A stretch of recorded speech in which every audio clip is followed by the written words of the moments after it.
guys, welcome to Simply Being. I am Fjorda and I am so excited for this episode because I have my friend Leanna Troesh here with me. We met doing inner healing work and I am so excited to have her here because she's a mindset coach.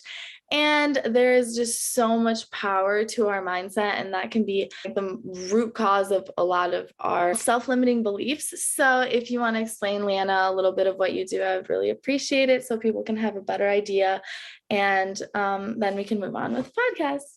Yay, thank you so much for asking me to come on. And I'm just so happy when we got to meet and do our workshop together. My name is Leanna Troesh. I am a mindset coach and an empowerment coach. So I basically walk through people through one-on-one coaching program. Right now I have a 90-day transformational program that people can go in, we sit down, we break through limiting beliefs that have been blocking you from being able to really reach your full potential, being able to set boundaries in your life with your family, with your friends, with your loved ones, or being able to really achieve the job that you really desire, having those deep, meaningful relationships. So yeah, we work one-on-one and then we set up some goals and tasks and get you to where you want to be, living your true authentic self and tapping into that intuition. I'm a theta healer, so I apply some theta in there and so many other modalities and practices.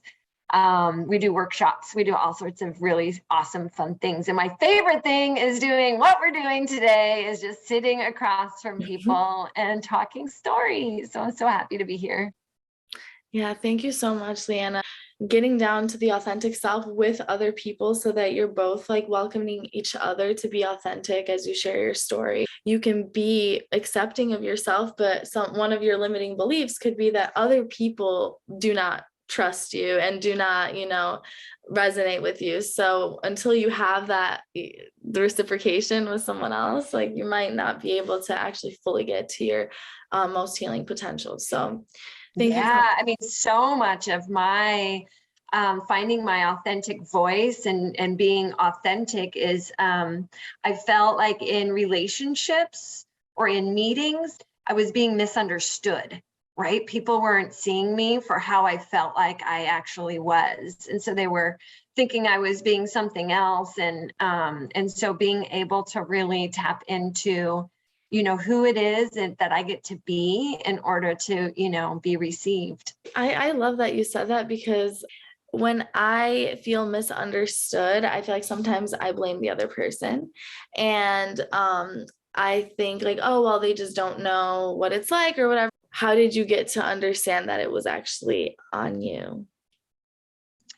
That's like kind of going back to when it first happened, right? So like going back to when I first felt misunderstood. So that's some theta that I get to do there, and going back into that process of really identifying where it was when I wasn't heard, and what that felt like, being misunderstood, not being heard. What does that mean to me? It brings up this fear of, rejection. So maybe it's that like when I feel like I'm being misunderstood, like in this group, or when I'm talking with people, it actually triggers all of this fear from my past of, being left behind or being rejected as a child.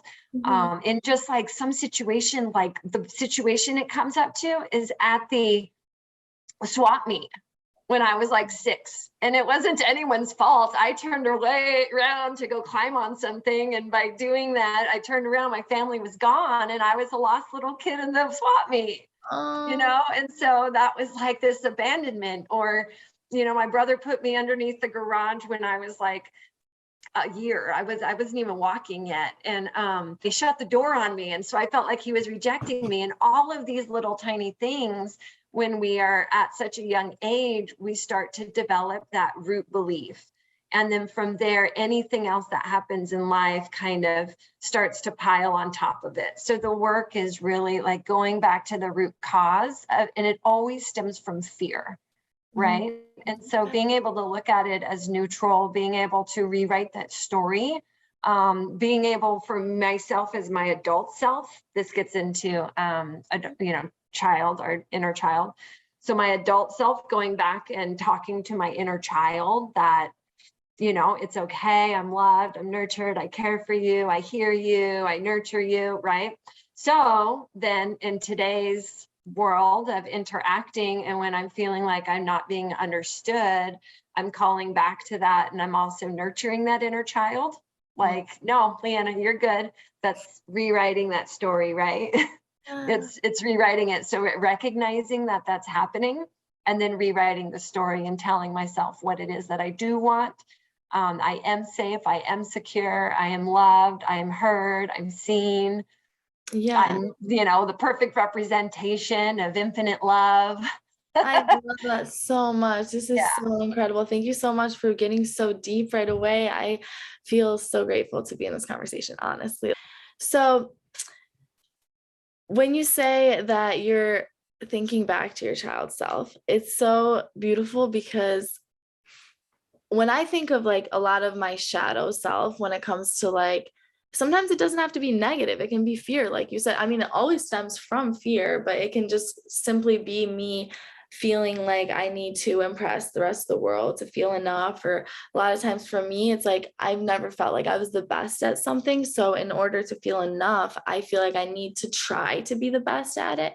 So sometimes when I think of these things and I'm like, well, this, let's say, my insecurity can make me jealous or envious of someone else, I see that as negative. So it's very easy to be like, oh my God, like to your shadow self, like, I hate you. Like, why are you like this? Blah, blah, blah. But instead, and something that you said that was so beautiful, was to nurture and to love that side of yourself, because that's literally stemming from a time in your life where you didn't have anyone to be able to tell you that everything's okay. So you just wrote that story that like, no, it's not okay because the world is out to get me, or whatever that belief may be. And then you run with that belief, and then you keep hating on it because you're afraid of it and like what it's doing to you in the world. You're like, I don't want to be insecure. I don't want to feel like I'm misunderstood or all these things. And instead, all you need to do is just be like, I love you. I know you felt this way. But oh my gosh. Yeah, totally. When I first started doing this work, it was like, how do you love? I was in a marriage for 18 years. And so now here I am, this person who I thought I was going to grow old with, having to build these new dreams and grieve the loss of those dreams, and love myself and be okay with where I was at. And how do you love yourself? You can't love anybody else until you love yourself, right? Do you hear that all the time?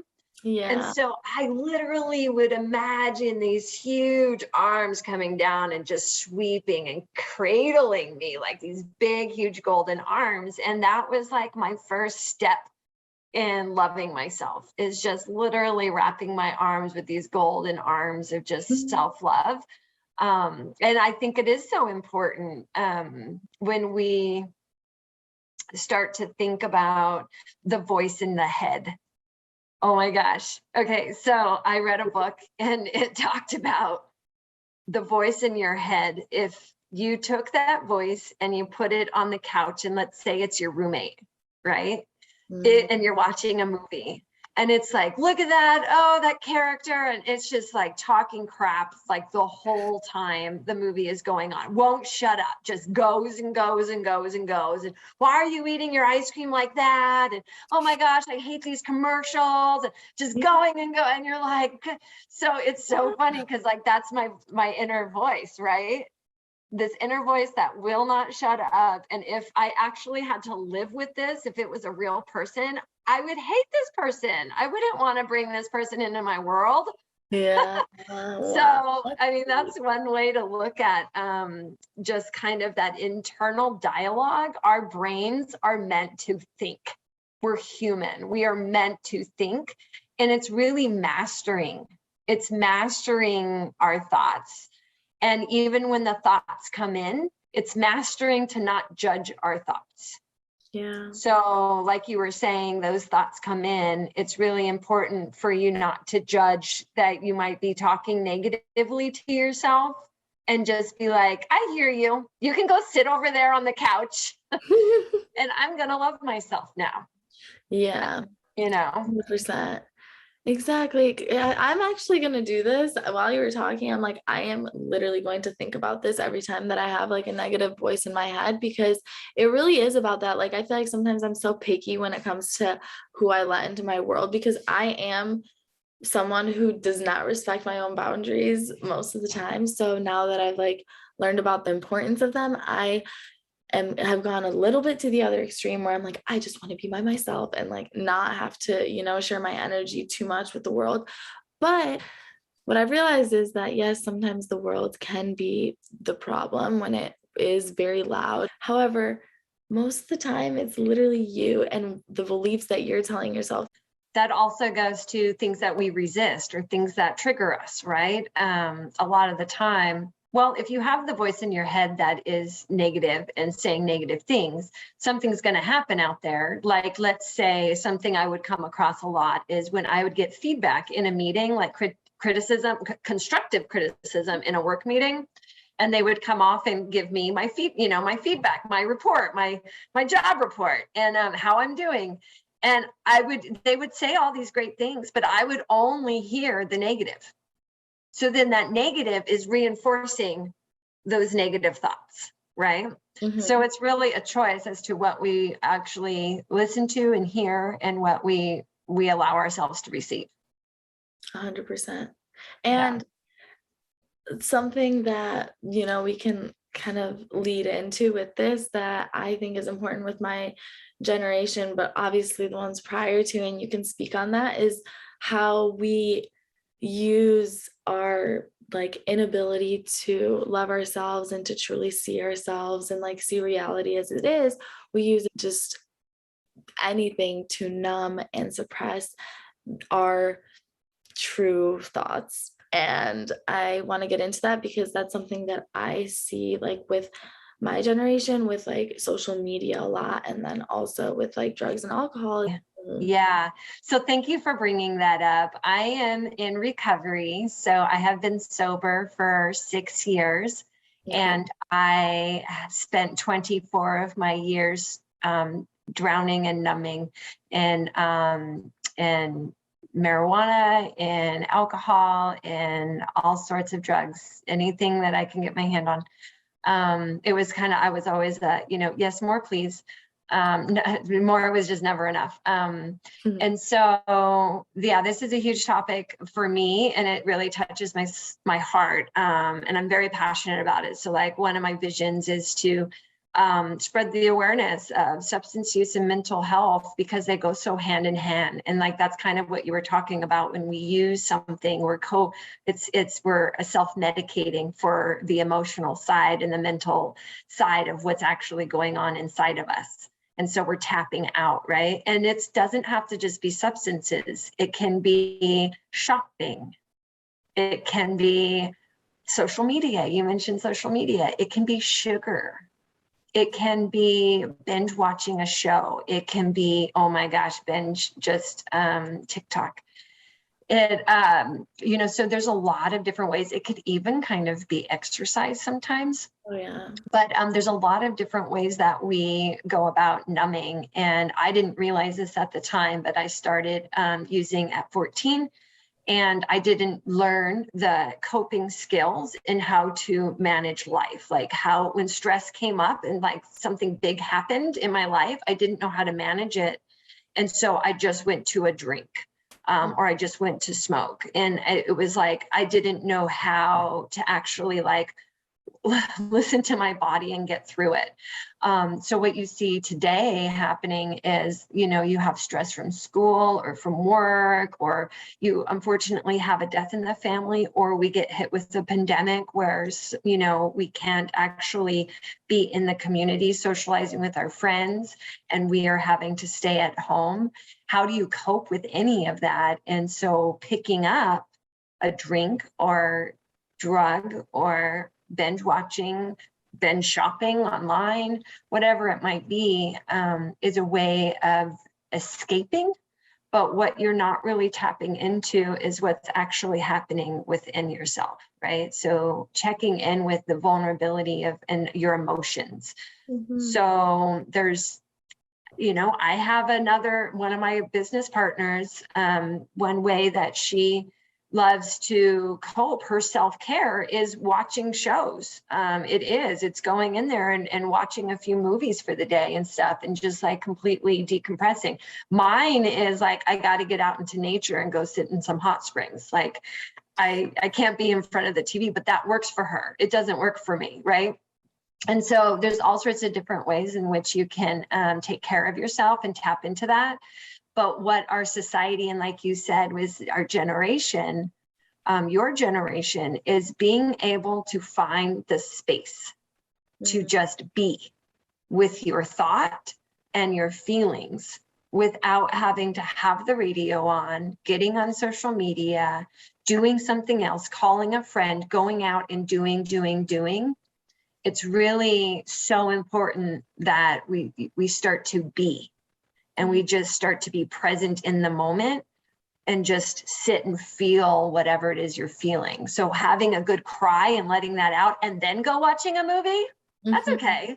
Letting yourself cry, it's called processing, letting yourself feel, journal, get mad, get angry, yell outside, like let the anger out, and doing all of that and processing and letting it go through the feelings and emotions of it, and then going out and seeing your friends, like, yeah, that's okay. But when we just press it all down, like, nope, don't want to feel it, don't want to feel it, don't want to feel it, we're so afraid of our feelings. There is, feelings will not kill us. Nope. So there, no feelings will ever kill us. But yeah, so numbing, it's huge. Yeah, for me, I for sure, even little, like when you said the radio, that's what really hit me, because for me, I would always be like, even with my family, if we were in the car, just to avoid like any kind of thinking, like I would just like, can you put on the radio? Like I would always do that. Or even when I go out for a run or something, if I can tell that I'm doing it to kind of just like not think about things, I will have to play music, and not only music, but music that does not make me think. And then you can get in the habit of that. And then I've done it where I like do my whole morning routine and I'm like, oh yeah, I'm doing great. But then I realized, honestly, I was just avoiding. I did that whole thing just to avoid actually having a thought. So sometimes even just like music can be like that, where you don't want to actually be there with your thoughts. So you're doing the thing, you're going on the run, you're doing all that, but you're doing it so that you could suppress, not actually to fully be present in the moment. Because there's like been a stigma around drugs and things like that, for me personally, I've really like tried to do my part in wanting to end that stigma. And so I've even spoken up about psychedelics and cannabis and stuff like that. But even though I do, deep down at the core, I realize that even myself, who is aware about how I'm using these things, can do it to numb and to suppress sometimes. Like if I were to go to huge music festival, let's say, and I was going through a lot that I wasn't trying to really think about, then I would be like, okay, I need to take MDMA. And instead of just taking a tiny bit to whatever feel the euphoric feeling I was trying to get, I would take a lot more. It wouldn't be to the point of like excess. Like there had been a lot of people who had done way more than me before that I'd witnessed. However, now I have appreciated maybe taking like a joint, and maybe like if I am about to take MDMA, taking a tiny amount, so it's only heightening it in a positive way, So it's I want to open that conversation. Yeah, I mean, I love that. So it sounds like you started noticing when you kind of had done it for the wrong reasons, you did a little too much, and so you were able to kind of shift and not do as much. And I mean, it's unbelievable, because I never thought my life would be fun without substances, because I felt the same way you did. I never thought my life would be any fun. I thought my life was going to be miserable for the rest of my days. I didn't know what I was going to do without it. I too love festivals and all of that. And here I am, like happier than I've ever been in my life. How is that possible? And I find the same euphoric. So I am a youth mentor as well. And so I work with at-risk youth who are, using substances and things, and, doing what they can to shift and transition that, finding other ways. And so this is a conversation that I get to have, but I can find that same euphoric feeling and same energy rush and same connection to everything through my meditation. And it was something that was making me think of when you were talking about being able to be in the present moment, when we were talking about that earlier, right, without music. And that was making me think of mindfulness. So mindfulness is a really big practice for me. And I do mindfulness everywhere I go. So like I'm driving in the car, and when I go to get in the car, I take a deep breath, and, I just like, hear the silence and hear my body. I go on mindfulness walks, down the river, and just with nothing, no phone, nothing, just listening to the trees, because the trees like to talk to us. And I mean, like, I have more conversations with the trees now, sober, than I ever did before. So it's really quite magical, the life that I live now, and having everything that you're talking about, but in a sober, conscious mind. So I can reach like such a higher level by being sober.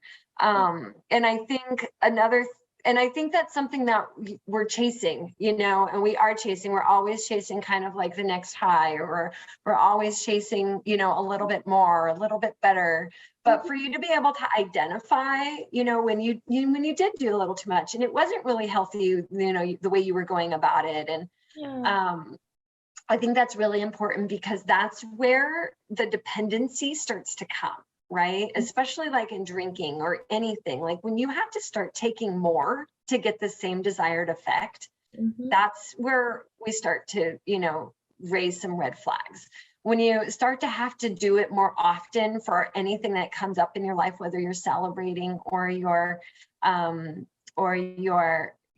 drowning out your sorrows of loneliness or whatever it is, and you're having to do that more and more rather than being able to just be with yourself and like process through those feelings, that's when it starts to have a red flag. But the whole exploration, it's beautiful to be able to go and do what it is that you're doing, and then to have it be something that you can also identify that you can also do the full moon ceremony, because I never knew it was possible.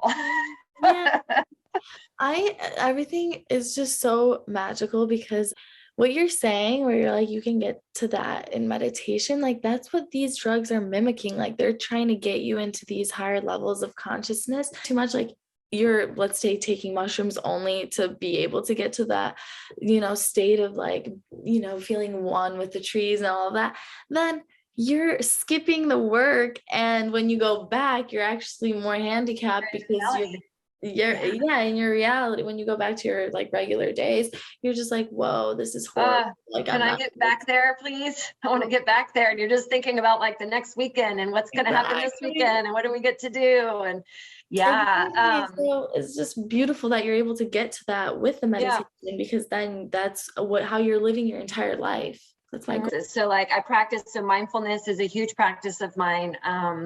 So it started with just like a 5-minute guided meditation, just sitting down and doing it, and then being like, I can't do this, screw this. Like for 2 weeks, it was just, I committed to doing it and it wasn't working. And I'd get so mad, like, I can't do this. And then finally it was like, okay, wait, that worked a little bit. Okay, wait, that worked a little bit. And then I added 10 minutes and then I added 20.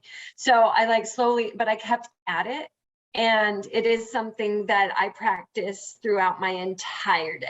Like I said, when I'm getting into the car and moving from one thing to the next, like I'm always in this state.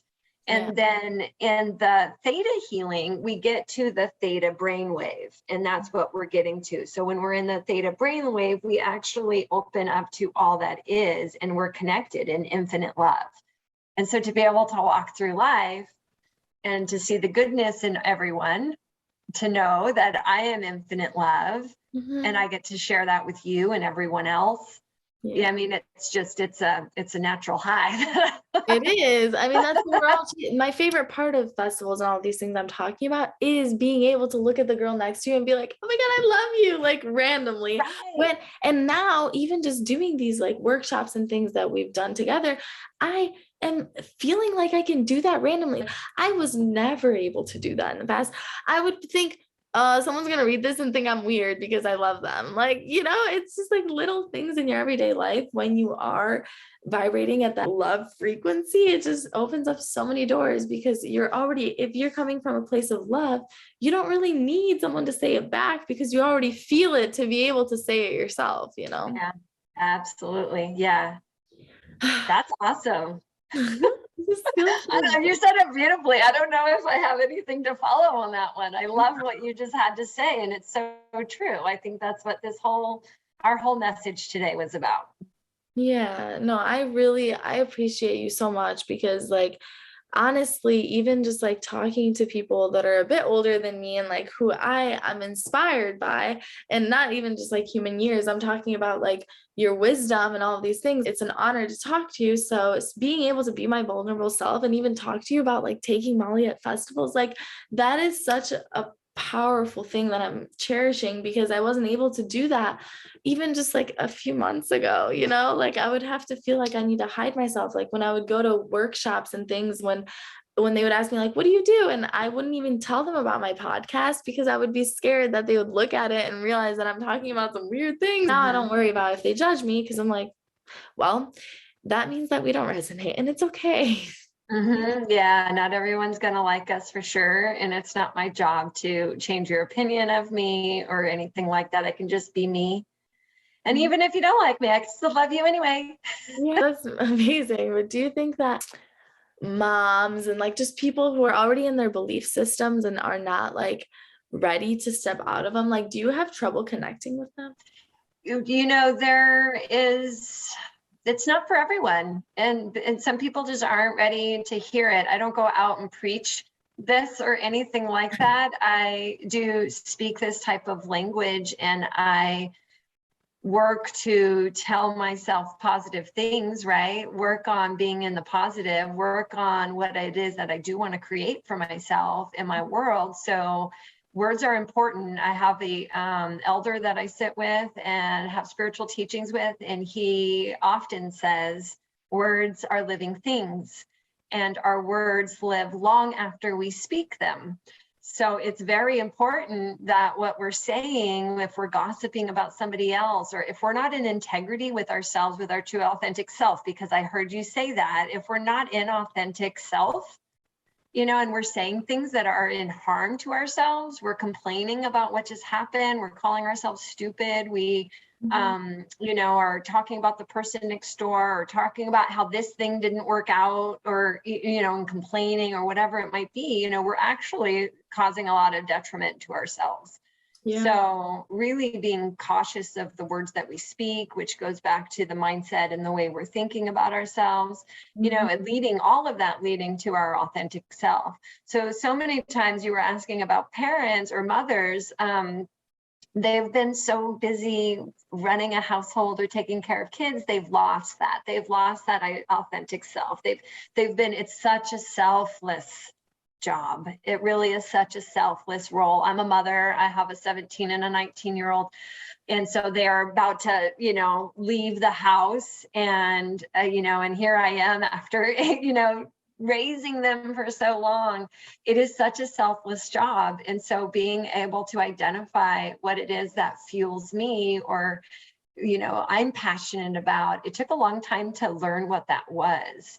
And so people don't speak the same language, or they're not at the same level, and that's okay. I mean, some of the work that I also do is my bodhisattva work, which is, that work to enlightenment, which, I'm working towards enlightenment, but I'm not going to go sit on the top of the mountain and be like, I'm enlightened now. Good luck, everyone down there.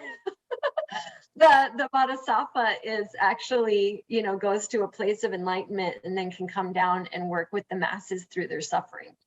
And so it's the ability to be able to connect with people where they're at.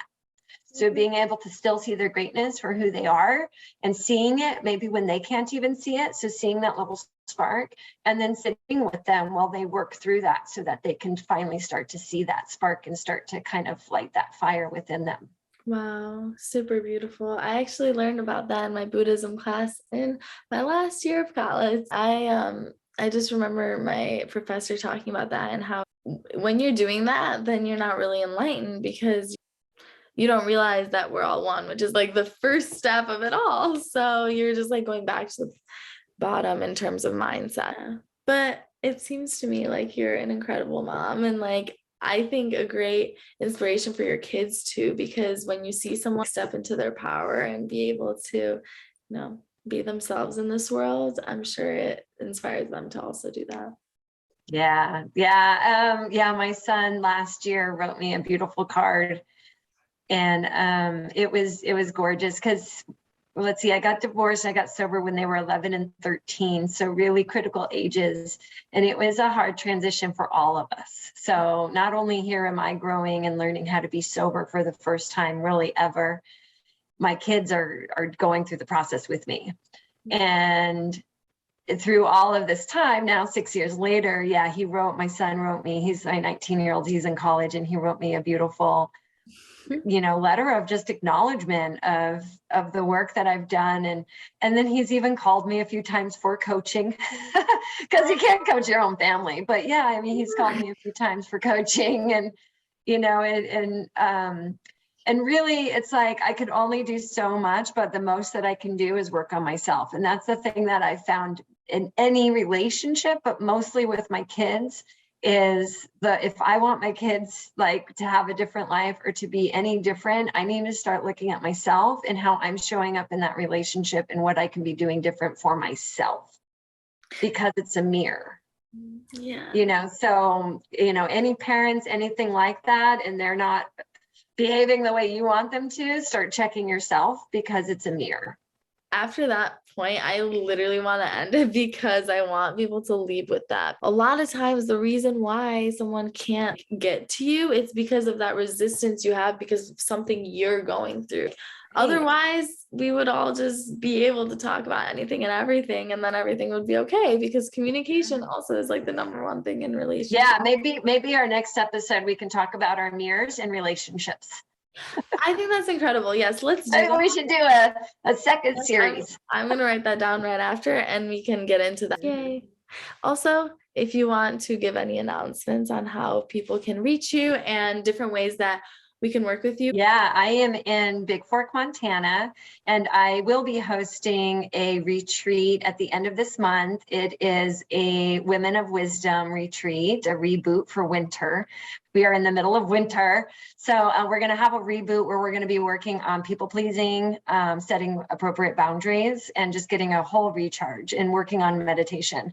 And then we'll do some more retreats in the summer. So maybe that's one where you can come up, and I can have you come up and have a good time at the retreat. But you can find me at on Instagram and Facebook at Leanna_Troesh. And I do have my website, leannatroesh.com. That's LeannaTroesh.com. And I just launched, I had mentioned, a 90-day transformational program. So that's where you can come and get one-on-one coaching with me. And you can direct message me on Instagram or go onto my website to get more information. Yay. Oh, I'm so excited. I'm definitely coming to the retreat. I literally love retreats. They're my favorite way to integrate and to learn, because you're in a place where you feel safe and you feel heard and understood. And it's just like the best way to create. So, thank you so much. And our next episode is going to be on mirrors and communication. And relationships. Yeah. So tune into that next. And thank you so much, Leanna. I appreciate you so much. I appreciate you. I've learned so much from you already. Yeah, it's just incredible what the universe is able to provide, because, effective, honest communication with people that, like I said, I look up to in any way, whether it's a parent or a mentor, has been one of the hardest things for me. I was never able to speak my truth with everybody like that. And so like this relationship has definitely helped me in that sense, amongst others. To kind of be seen in your greatness from an older human. A wise woman. Well, I love you. Oh, I love you.